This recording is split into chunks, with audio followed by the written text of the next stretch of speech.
Emergency কেকগুলোতে কিন্তু তুলনামূলকভাবে অন্য সব কেকের থেকে একটু বেশি কস্টিং যায়, কারণ দেখা যায় যে কাস্টমাইজেশন কেক আমার পেজে তো বেশিরভাগ কেকই কাস্টমাইজ। তো সেক্ষেত্রে অনেক কিছুই আমাদের কাছে থাকে না, ওইগুলো আমাদের এক্সট্রা করে কিনে আনতে হয়। ধরা যায় ওই কেকটার জন্যই আমাদের আবার বাইরে পাঠাইতে হয় বা অনেক দৌড়াদৌড়ি করতে হয়।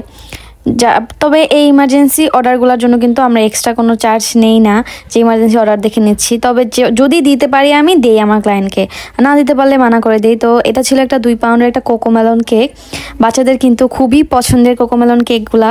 তবে এটা মানে অন্য সব কোকোমেলনের থেকে একটু বেশি সুন্দর, কারণ কোকোমেলন কেক মানেই যে গ্রিন কেক, এটা আমাদের চোখে আটকায় গেছে। বাট এটা কিন্তু গ্রিন, এটা একেবারে লাইট একটা ব্লু কালারের, সাথে দুইটা ছিল রেইনবো। তবে এই রেইনি ওয়েদারের মধ্যে রেইনবো বানানোটা খুবই চ্যালেঞ্জিং, আর এটা ডেলিভারি দেওয়া খুবই টাফ। তো আজকে বলে দিব যে কিভাবে আমি রেইনি ওয়েদারেও আমার ফন্ডেন্টটা পারফেক্টলি রেখেছি। প্রথমত আমি আমার ইমার্জেন্সি কেকের যেদিন অর্ডার আসে এর পরের দিনে ডেলিভারি, তো ওই দিন আমি ক্রাম কোট করে রেখে দিই অন্য সব কেকের সাথেই, পরে ফিনিশিং করি নেই। তো ডেলিভারি দেওয়ার আগে আমি কেকের ফিনিশিং করি। তো যে কি সুন্দর করে কেকের ফিনিশিং করতেছি একেবারে লাইট একটা ব্লু দিয়ে। আমি এখানে দেখাচ্ছিলাম যে স্ক্র্যাপার দিয়ে ফার্স্টে আপনি কেকের মধ্যে আলতো করে ধরবেন, ধরে আপনার স্ক্র্যাপারটা ঘোরাবেন, সাথে আপনার নিচের প্যালেট নাইফটা ঘোরাবেন।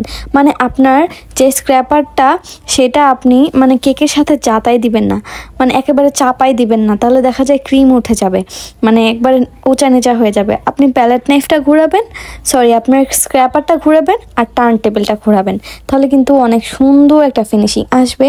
আর অবশ্যই ক্রিমটা ভালো মতো শুরুতে যেভাবে দেখিয়েছি একটু ফিনিশিং করে নেবেন। মানে আমি ভুলভাল বলতেছি, সারাদিন কাজ করে অবস্থা পুরাই খারাপ। 2 দিন ধরে কোনো ভিডিও ছাড়তে পারতেছি না, কারণ আমি মানে বসতেই পারতেছি না, সারা দিন দাঁড়ার উপরে কাজ। তো যাই হোক, ফিনিশিং করলাম, করে এখন আবার নিচে একটা হালকা গ্রিন কালারের বর্ডার ছিল। আমি কিন্তু এভাবেই বর্ডারগুলো করি, দেখলে সুন্দর লাগে। ফার্স্টে ফুল কেকটা ফিনিশিং করি, তারপর আমি সাইড দিয়ে পাইপিং ব্যাগ দিয়ে বর্ডার দিই। এখন জাস্ট আমি একটা টান দিব আর সুন্দর একটা ফিনিশিং চলে আসবে। উপরের ডিজাইনটাও কিন্তু নষ্ট হইল না, মানে কেকটার কালারটা অনেক সুন্দর ছিল। আর এই রেইনবোগুলা আমি কেকটা ডেলিভারি দেওয়ার আগে, ধরেন আমার কেকটা ডেলিভারি হয়েছে 5টার দিকে, আমি এই রেইনবোগুলা বানিয়েছি দুপুর 12টায়।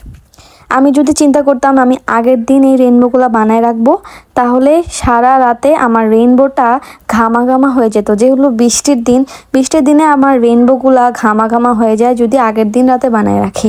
তো এটার সিস্টেম হচ্ছে যে আপনার যখন ডেলিভারি তার 5 ঘন্টা আগে আপনি বা 4 ঘন্টা আগে আপনি রেইনবোটা বানাবেন, তাহলে মোটামুটি এটা হার্ড হয়ে যাবে। আর একটু পরিমাণে সিএমসিটা একটু বেশি দিবেন, যেহেতু 5 ঘন্টা আগে বানাবেন তাই হার্ড হওয়ারও একটা ব্যাপার আছে, বেশি কিন্তু হার্ড হবে না।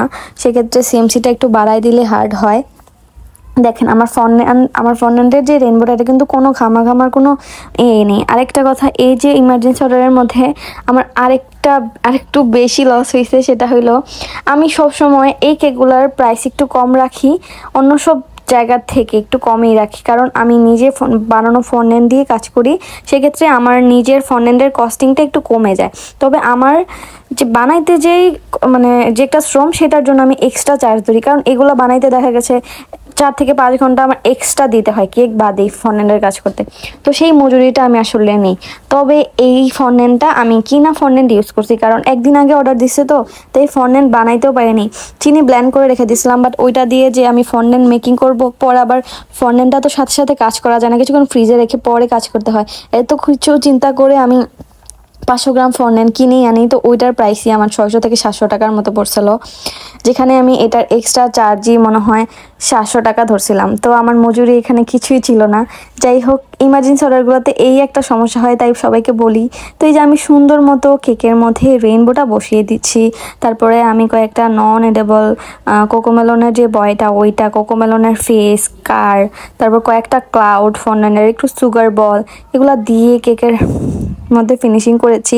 এটার মধ্যে নিচেও একটা রেইনবো লাগিয়েছি, উপরেও একটা লাগিয়েছি। তবে ওই যে বলেছি না, একটু মানে আমি 12টার দিকে ফিনিশিং মানে রেইনবোটা বানিয়েছি, তাই রেইনবোটা পুরোপুরি হার্ড হয়নি, হালকা একটু নরম ছিল।